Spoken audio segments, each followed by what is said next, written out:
And with that, I'm going to move on to the next clip, which is truly one of my favorites, the shut up clip.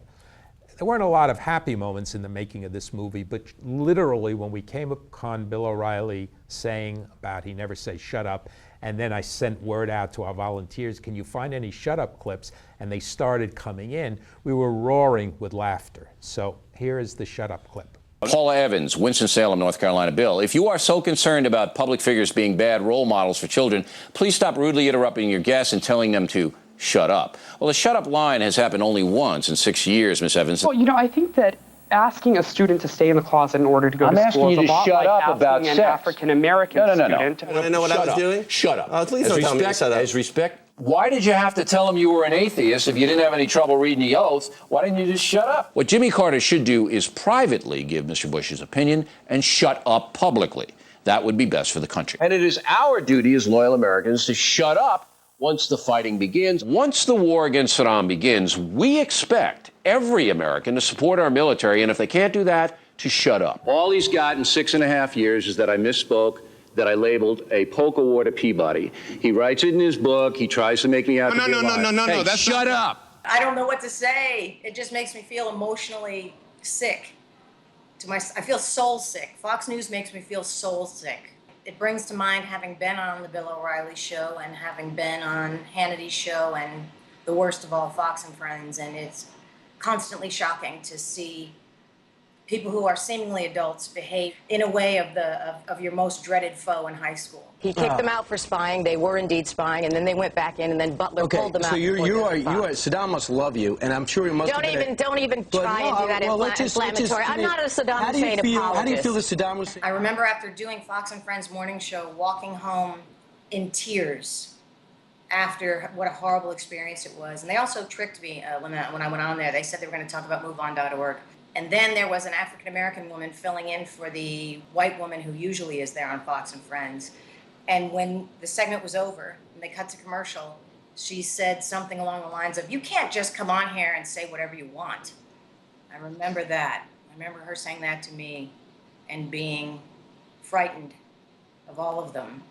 And today, when Rupert Murdoch is allegedly under the spotlight for his criminal activity with his media empire, and I say allegedly in that who knows what serious investigation will go on. I cannot believe that there was ever a doubt in anyone's minds that News Corp and Rupert Murdoch's, the New York Post and Fox News and now the Wall Street Journal, that the corruption has been systemic. They are just, I don't know why people pretend it's a shock.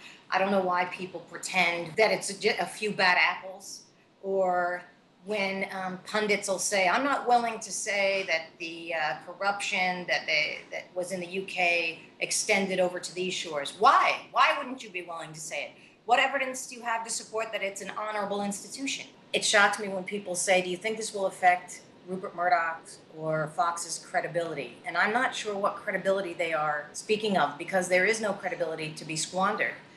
And Fox News, from the very beginning, to any thoughtful person, as soon as it went on the air, it seemed to be like a blunt instrument used to dumb down and coarsen society. Thank you, Janeane, not just for the comment, but for the work you did at a very, very difficult time. The clip reminds me and brings back all kinds of memories of the extraordinary personal attacks that Janeane and others took from Fox, particularly because we were speaking out against the Iraq War at a time when it seemed like the polls were 80 or 90% of the country or some insane amount were in favor of that war. And to her eternal credit, she stood up.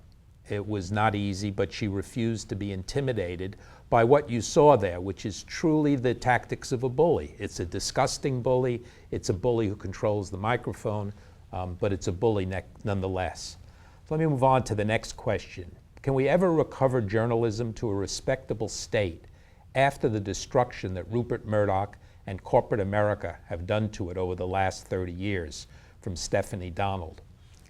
Well, I don't know that it's clear we will be able to do that. It would be nice to have an easy, simple answer and say everything will be fine, but it's not clear.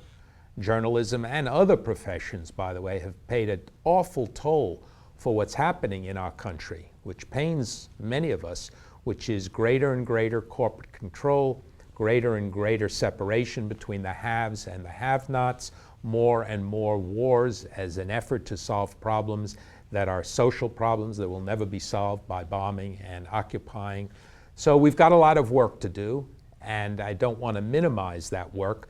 I think, as Katrina said, and as I referenced before, one of our great possibilities is with independent media today. And it behooves each and every one of us to make sure that we not only read it, watch it, consume it, send it around, but support it.